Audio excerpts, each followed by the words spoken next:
البطل سوري حسن العثمان في أحد المدن الألمانية اللي هي جيسن.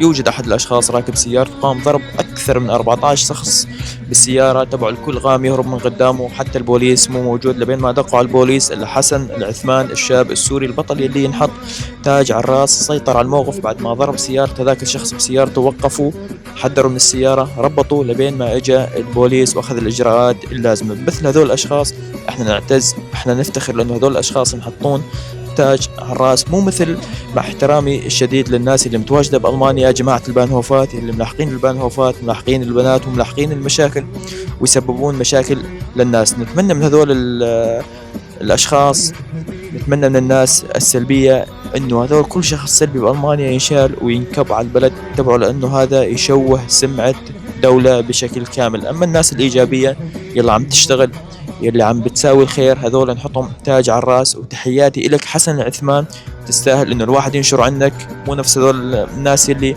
كل ما صارت مشكلة ينشر شوف السوريين ايش عم بيساوون. انتوا الناس السلبية فرجونا كلامكم الإيجابي بخصوص حسن العثمان يلي فعلا ينحط تاج على الراس. وتحياتي إلك من ابن دير الزور، لأنه أنت شخص محترم مثقف صاحب نخوة وكرامة، عملت بأصلك. أتمنى من الكل يكتب لي رأيه بالتعليقات، إيش رأيكم بالشيء اللي سواه حسن العثمان.